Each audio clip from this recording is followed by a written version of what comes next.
Nonsense. A penitentiary is not intended to be a place for coddling and pampering those who have broken the law. Stevenson, chairman of the prison commission, waved a fat hand in the direction of the convict standing at the foot of the table.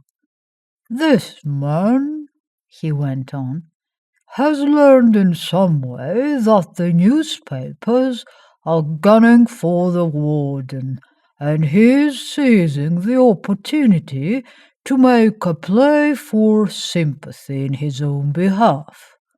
I'll admit that these tales he tells of brutality toward the prisoners are well told, but I believe that he is stretching the facts. They can't be true. Discipline must be maintained in a place like this, even if it requires harsh measure to do it at times. There is no call for brutality, however, exclaimed the convict, breaking the rule that prisoners must not speak unless they are spoken to. Then, ignoring the chairman's upraised hand, he went on. We were treated like beasts here. If a man so much as opens his mouth to ask a civil and necessary question, the reply is a blow. Dropping a knife or fork or a spoon at the table is punished by going without the next meal. Men too ill to work are driven to the shops with the butts of guns. Petty infractions of the most trivial rules mean the dark cell and a diet of bread and water. Do you know what the dark cell is? Solitary, they call it here. Hell would be a better name. Steel all around you.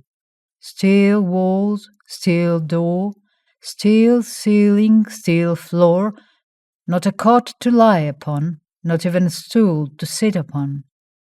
Nothing but the bare floor. And darkness. Not a ray of light ever penetrates the dark cell once the door is closed upon you. No air comes to you except through a small ventilator in the roof, and even that has an elbow to keep the light away from you. Is it any wonder that even the most refractory prisoner comes out of there broken? Broken in mind, in body, in spirit. And some of them go insane, stark, staring mad, after only a few hours of it. And for what?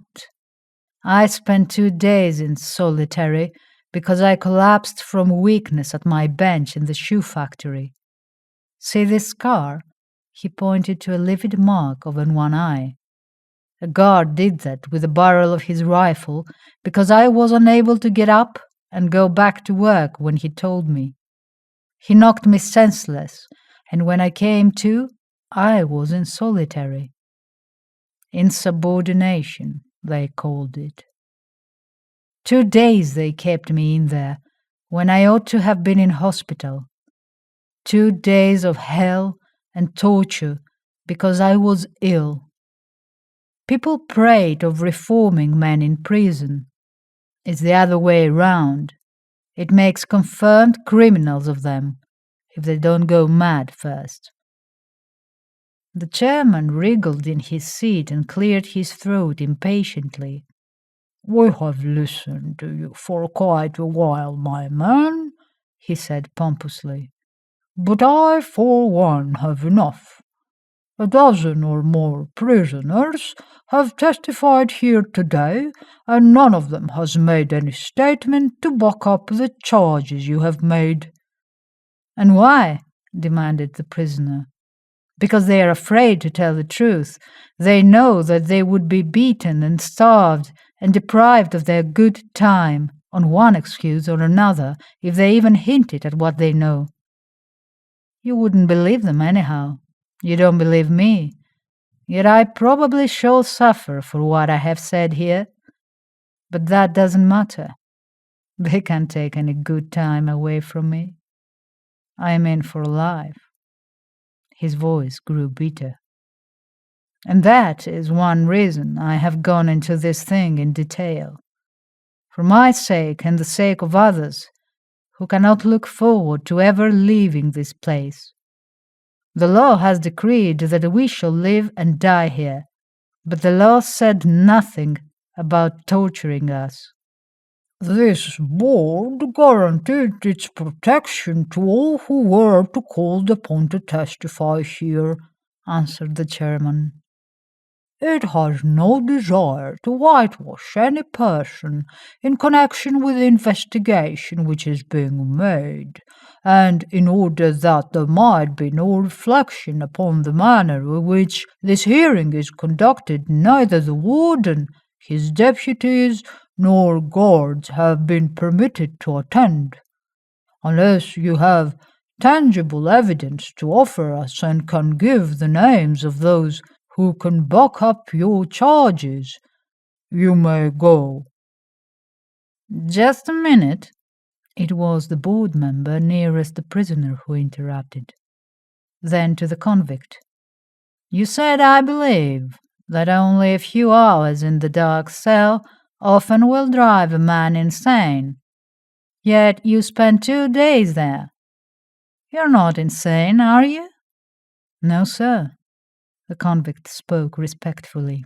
"My conscience was clear, and I was able to serve my time there without breaking. But another day or so would have finished me. You testified against me at my trial, didn't you? I hold no grudge against you for that, sir. I give you credit for doing only what you thought was your duty. Your testimony clinched the case against me, yet I am innocent." The chairman rapped sharply upon the table. "I utterly fail to see what all this has to do with the matter under investigation," he protested irritably. "We are not trying this man's case. The court have passed upon that. He's just like all the rest. Any one of them is ready to swear on a stack of Bibles that he is innocent. Let's get on with this investigation." The convict bowed silently and turned toward the door beyond which the guards were waiting to conduct him back to his cell. A hand upon his arm detained him. "Mr. Chairman," said Blaylock, the member who had questioned the prisoner, "I request that this man be permitted to go on with what he was saying. I shall have no more questions to ask." "You were saying," he prompted the man beside him. "I was saying that I was innocent," resumed the convict. "I was about to add that not even a man who is guiltless of wrongdoing would be able to withstand the terrors of solitary for any length of time. You, for instance, are a physician, a man of sterling reputation against whom no one ever has breathed a word.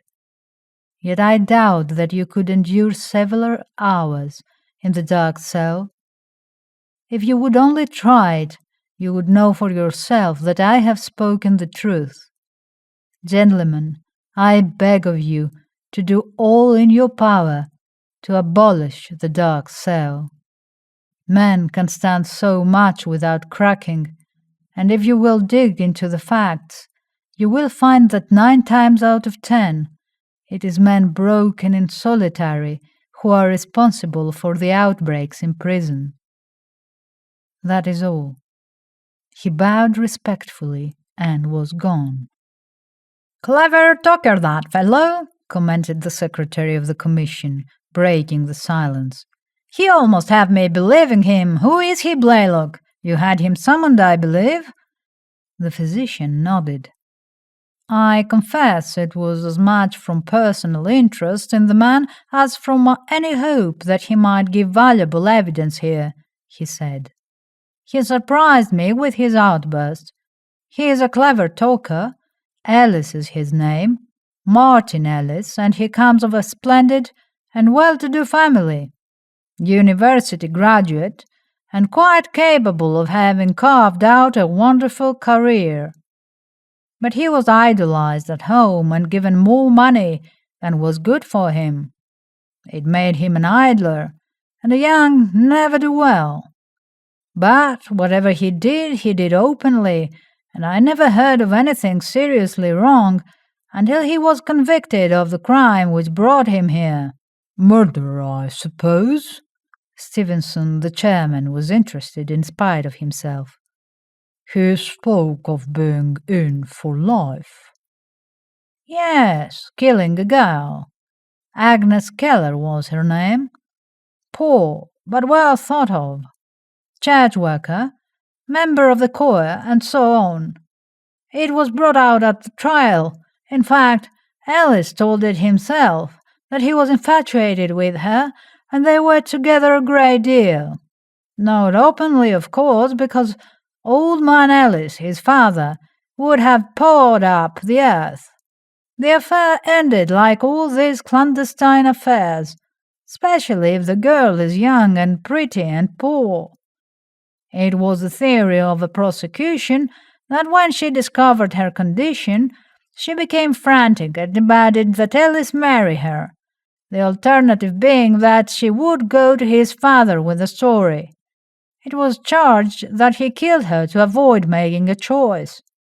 The evidence against him was purely circumstantial, but the jury held it was conclusive.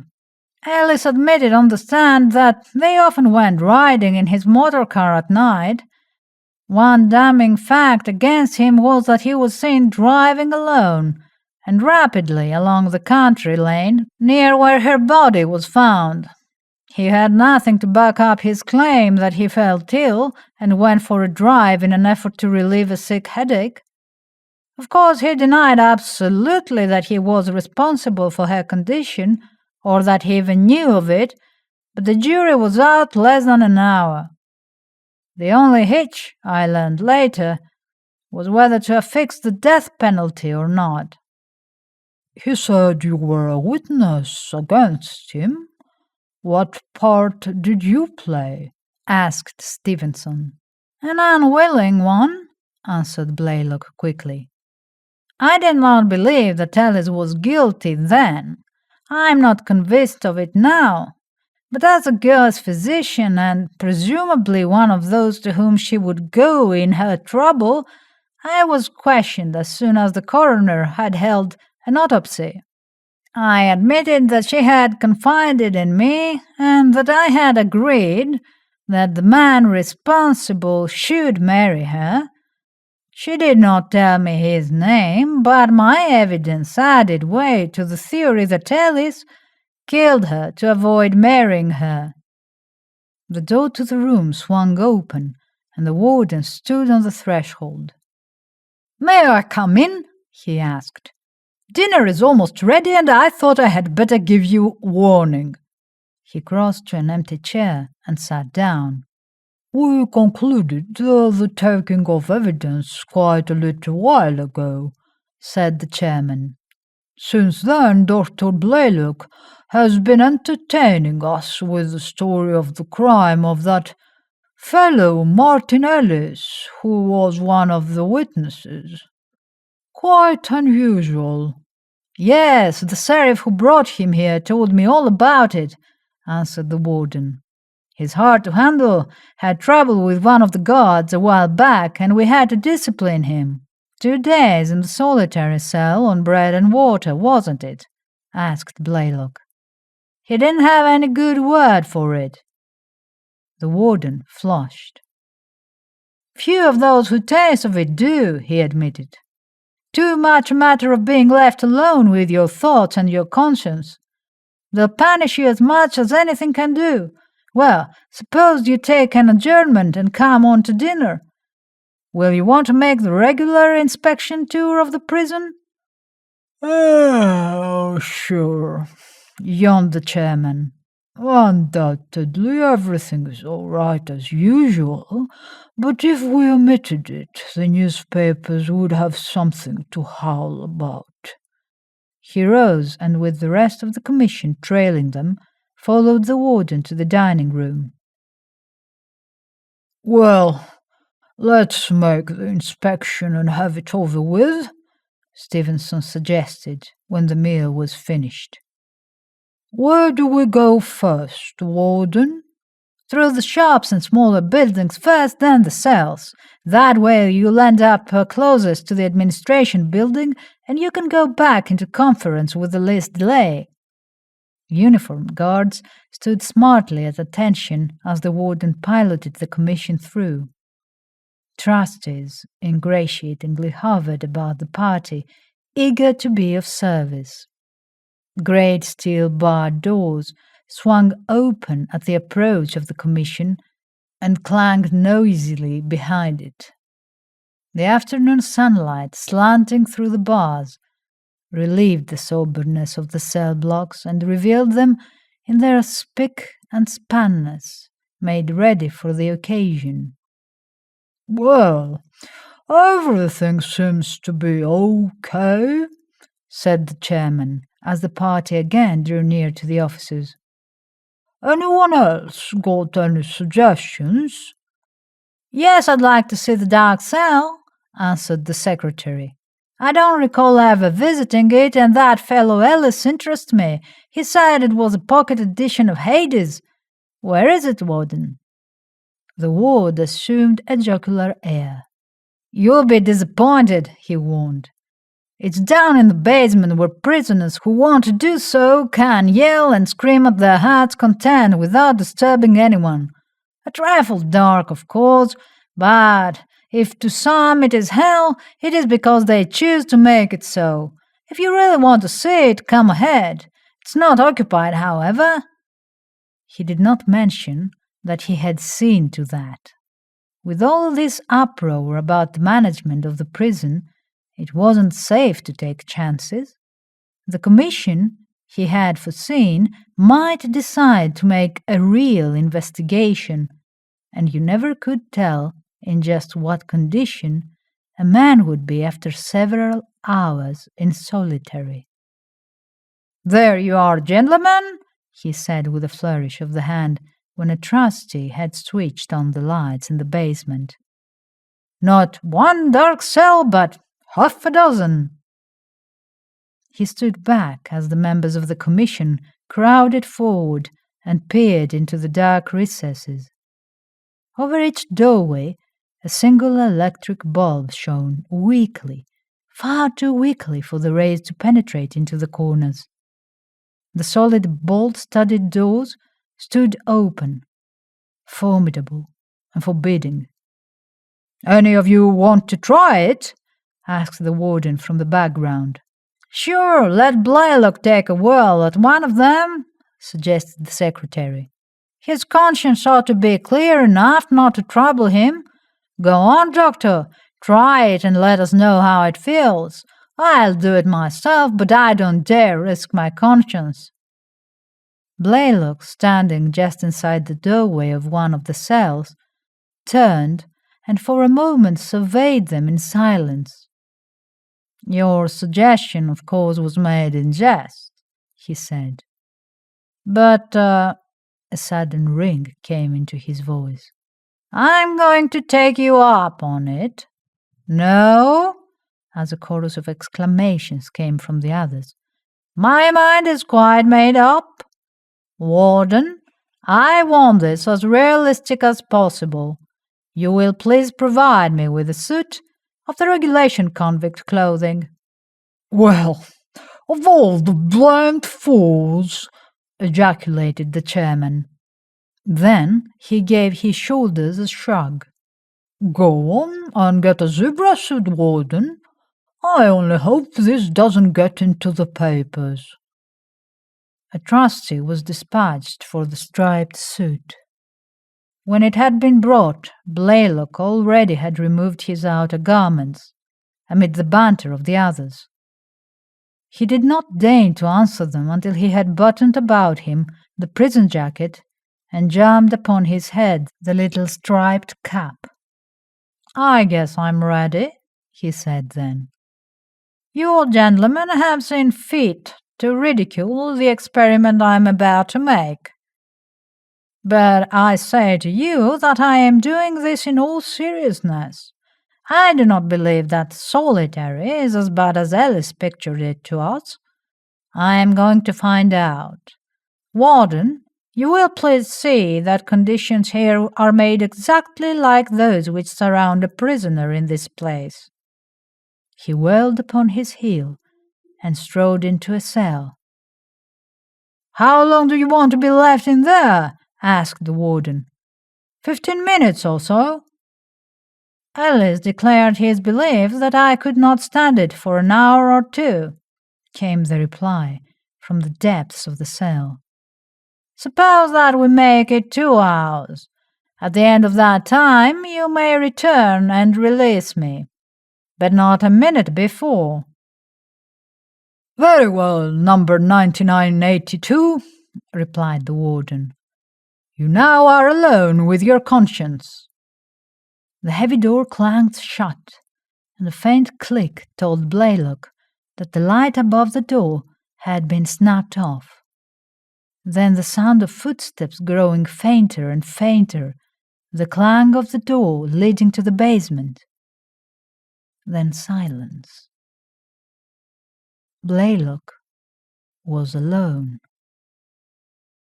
Feeling with his hands, he made his way to a corner of the cell and sat down upon the bare, hard floor. He shut his eyes and set about concentrating his mind upon some subject other than the fact that he was a prisoner, of his own free will to be sure, but a prisoner nevertheless. He always had prided himself upon the fact that he had the ability to drive from his thoughts at will all topics but the one which he desired. Now he chose at random to begin preparing an outline of a lecture which he was scheduled to deliver within 2 weeks before the Convention of Medical Men. Back home in his study, Blaylock was accustomed to stretching out at length in an easy chair, his feet upon a stool, a pillow beneath his head. Here his legs were stretched out upon the floor at right angles to his body, held bolt upright by the steel wall at his back. He sought to relieve the strain by keeping his knees in the air, but the floor offered no firm foothold, and his heel slipped. Irritated, Blaylock slid away from the corner and tried lie upon his back, his eyes staring up into the darkness above him. Immediately, that position too grew irksome, and he turned over upon first one side, then the other, and finally he got upon his feet and leaned against the wall. Thus, another 15 or 20 minutes passed, he judged. He found that it was impossible to concentrate his thoughts, so he resolved to let them wander. Leaning against the wall speedily proved uncomfortable, and Blaylock began to pace around and around the narrow confines of the cell. 4 paces one way, 2 at right angles, then 4, then 2. It reminded him of a big bear he once had watched in a zoo, striding back and forth between the bars, but never very far from the door which shut him off from the outside world and freedom. Suddenly, Blaylock discovered that he had made the circuit so many times in the darkness that he was turned around, that he did not know at which end lay the door to the cell. He began to hunt for it, feeling with his sensitive surgeon's fingers for the place where the door fitted into the wall of the cell. It annoyed him after making 2 trips around that he had failed to locate the door. He could tell by counting the corners as he came to them. The door fitted into its casing so well that he could not distinguish it from the grooves where the plates of the cell were joined together. Immediately it became to him the most important thing in the world to know where lay that door. He thought of sounding the walls to see if at some point they would not give back a different sound, and thus tell him what he felt he must know. It was becoming a mania with him now. So gently he began rapping with his knuckles against the steel, here, there, in one place, then in another. Then he tried it all over with his ear, trained to detect, even without the aid of a stethoscope, the variations in the beating of a human heart, pressed close against the walls. But again he was foiled. Every spot gave forth the same hollow sound. Angered, Blaylock kicked viciously against the insensate steel.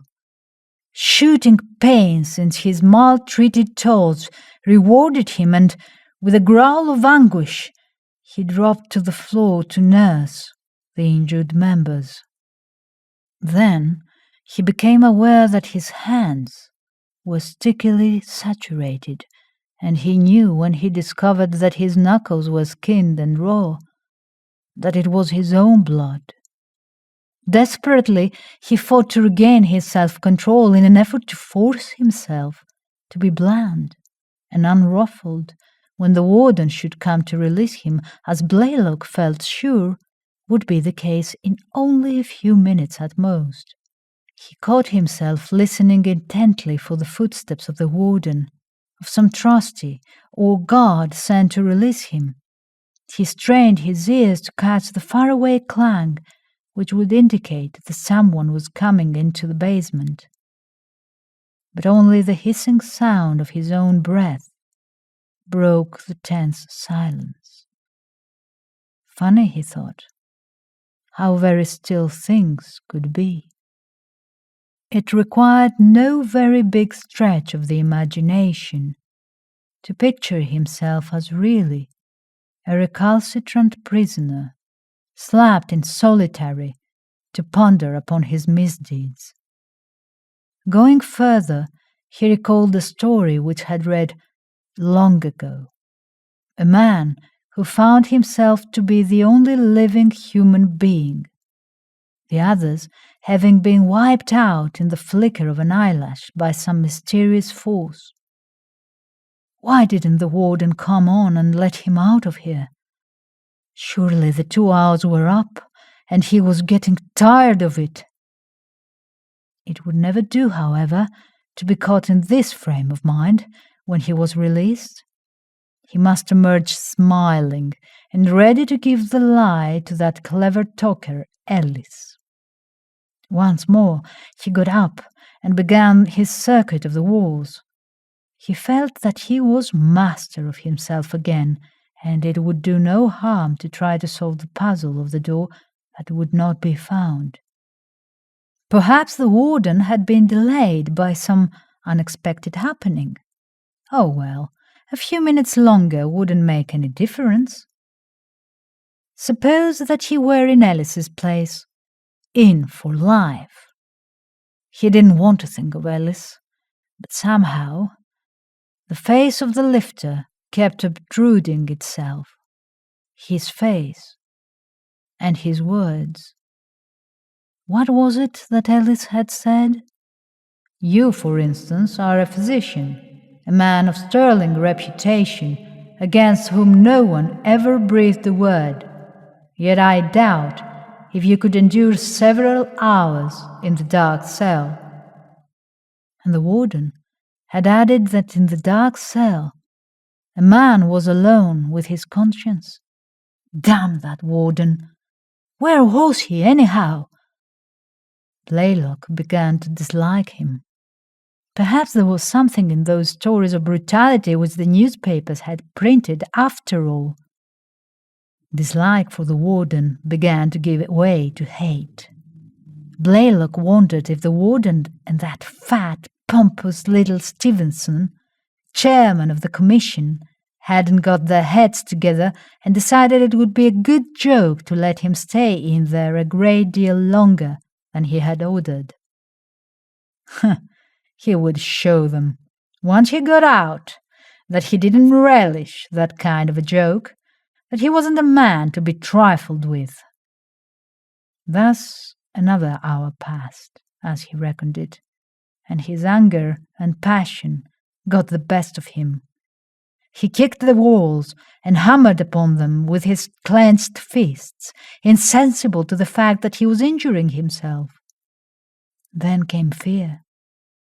Fear that he had been forgotten. Suppose that there had been an outbreak in the prison, that the convicts were in control. Would they release him? Mightn't they not wreak their vengeance upon him in the absence of another victim?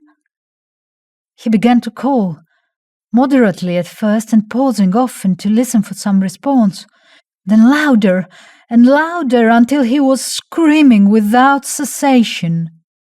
He cursed and swore, pleaded and cajoled, threatened and sought to bribe by turns, demanding only that he be taken from this terrible place. He was dead to the fact that it was impossible for anyone to hear him, that only the reverberation of his own voice, thunderous in that narrow place, answered him. Beating down from the ceiling, thrown up from the floor, cast back into his teeth by the walls, the noise of his own making overwhelmed him, crushed him. Stark terror held him in its icy grip now. His thoughts pounded through his brain like water in a mill race. The perspiration fell from him in rivulets as he hammered and smashed at the walls. His brain was afire. He began to realize that what Alice had said very easily could be true. Men did go mad in this place. Why, he was going mad himself. Mad from the torture his body was undergoing, made from being alone with his own thoughts. There were more lucid moments when reason desperately sought to assert itself. Blaylock's cries became less violent, and moaning and sobbing softly, he began all over again that endless circuit of the cell in search of the door. Failing, he raved again and staggered from wall to wall or leaped madly toward the ceiling as if by some miracle escape might lie in that direction. Exhausted at last, he sank to the floor, poignantly conscious that interminable nights and days were passing over his head, and that thirst and hunger, keen and excruciating, held him in their grasp.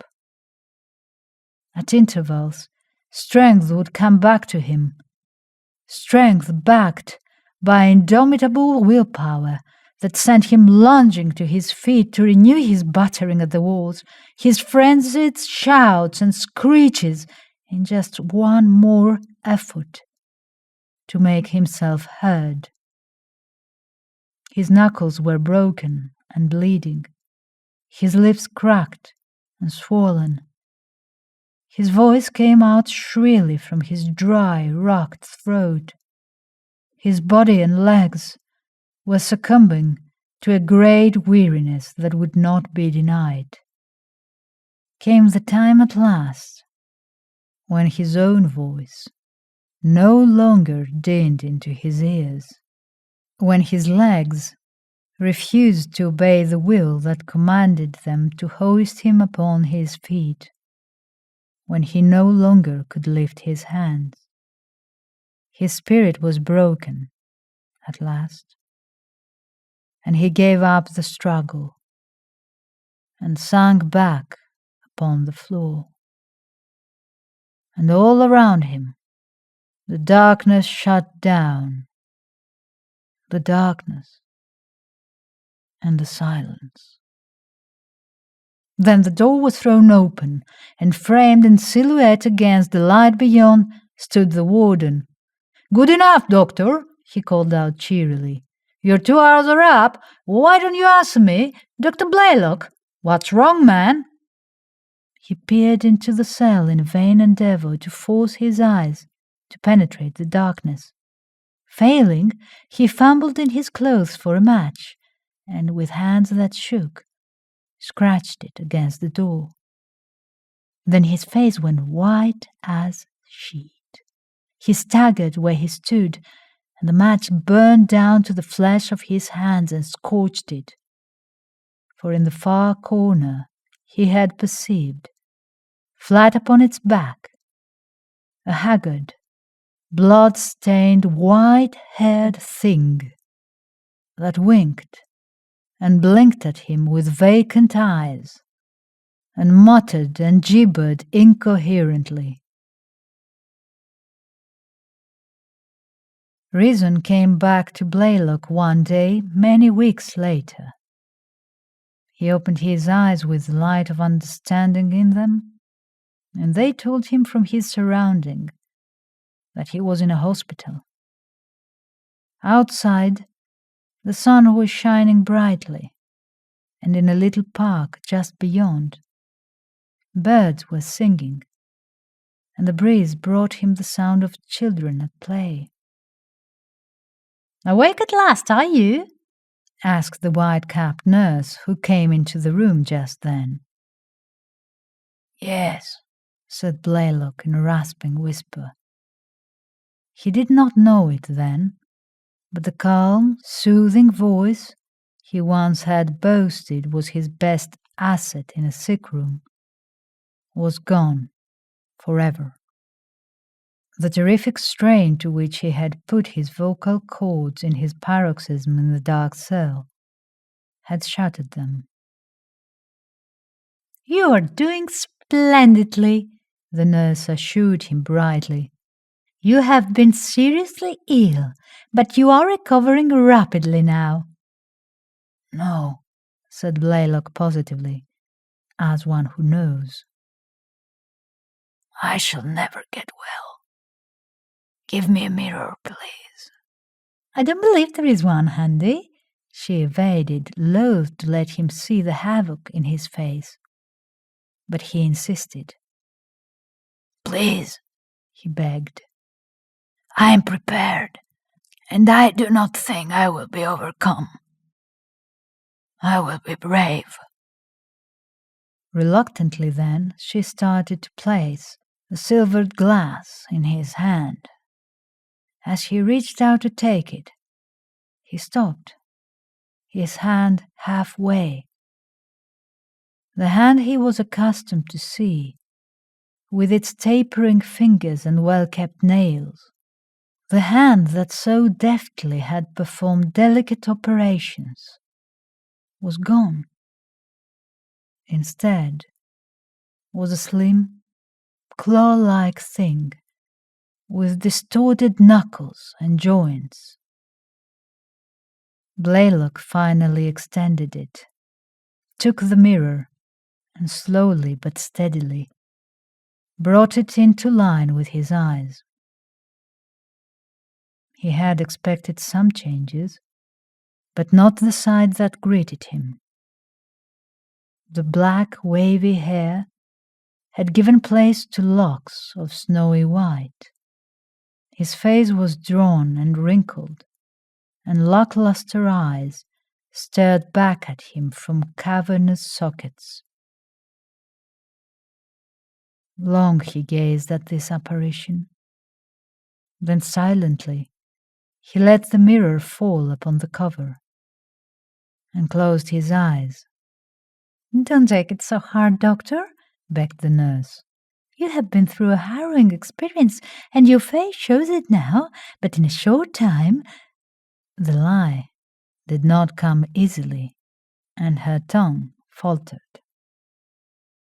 "Never mind that," whispered Blaylock. "It doesn't matter now. Send for Stevenson, please." The chairman of the prison commission came without delay, Compelling himself to conceal the repulsion he felt at sight of the broken man upon the bed, he bustled in with forced pleasantries. "Stevenson," said Blaylock, when finally the other had taken a chair and the nurse had withdrawn. "I have something to tell you. That day I went into the dark cell." "No, old man," soothed Stevenson, laying a restraining hand upon the other's arm. "Don't let's talk about that. We abolished it that very day. Why bring up that awful experience of yours? No one knows about it but the commission, the warden, and the doctor and nurse here. We are all pledged not to talk about it, and the newspapers didn't have a line except that you were taken ill. Let the past take care of itself, Blaylock, old man, and let us talk of other things." A flash of the old willpower shone in the sick man's eyes. "No," he said firmly. "No, Stevenson. The past cannot take care of itself. Bend closer, Stevenson. I must tell you something, and it seems I'm not strong enough yet to talk out loud. That day, I so boastfully demanded that I be locked up in solitary. I thought I knew myself and my willpower. I believed that I had such control over my mind and my body that I could defy any torture man might devise, without quailing, despite the knowledge that my conscience was not the lily-white thing I had led others to believe it was. For Stevenson, my conscience was black as hell. It held the knowledge of a great sin on my part, a huge wrong that had been done to another. But I had stifled it by my willpower until I believed it a thing that was dead, that could never throw off the bondage to which I had doomed it, and rise and accuse me. It was to prove that I was superior to it that I deliberately chose to be locked up with it, where alone with my thoughts I could prove myself the master, once and for all. For Martin Ellis had shaken my confidence, where before it had been certain I was doubtful.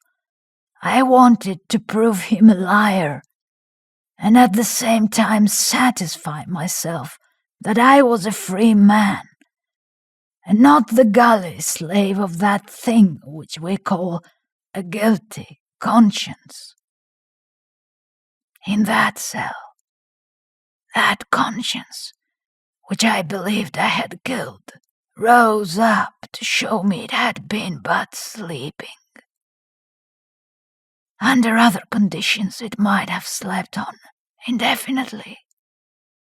In there, it overwhelmed me with a sense of its power and made me feel that I was about to meet my God without even so much as a veil behind which to hide my guilty thoughts.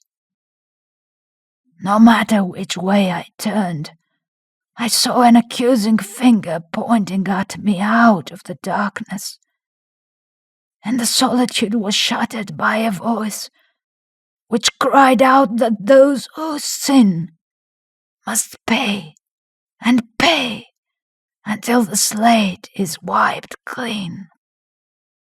And I had sinned, but I had not paid.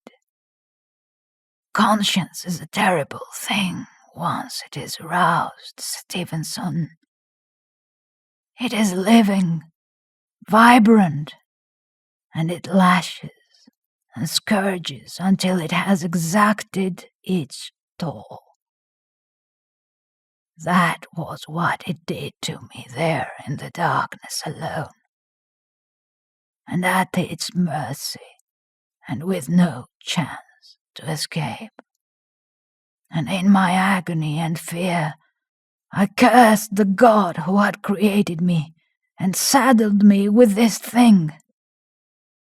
I learned my lesson, though, before I was through. I, who had presumed to please my own puny will above the great eternal will. I, who had dared to believe that the great order of things, the plan by which we all must live and die, must make an exception of me, learned that I was wrong. Martin Ellis is innocent, Stevenson, and I trust to you to see that justice is done. He did not kill Agnes Keller, and I knew it. And I stood by and let him be convicted. More, I took the stand against him and helped make that conviction certain. I told only the truth in my testimony, but I did not tell all I knew, and what I omitted would have saved Ellis. I did not want to testify at all, but the prosecution refused to let me take advantage of the confidential relation which is supposed to exist between physician and patient.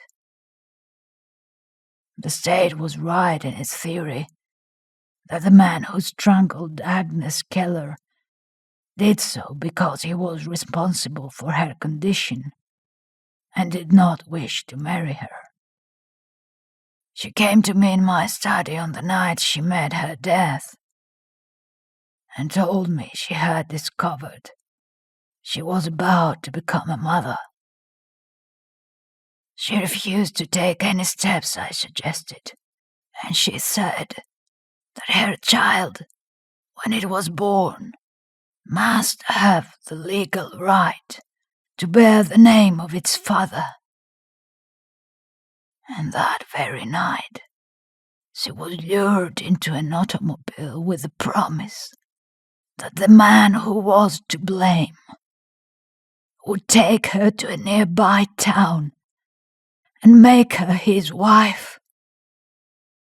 But on that lonely country road, he turned upon her and killed her with his bare hands. And how do I know these things? Because, Stevenson, I was the man responsible for her condition, and it was I who killed her. You've been listening to The Place of Madness, written by Merlin Moore Taylor, read by Naya Nomiku. Thank you for being here.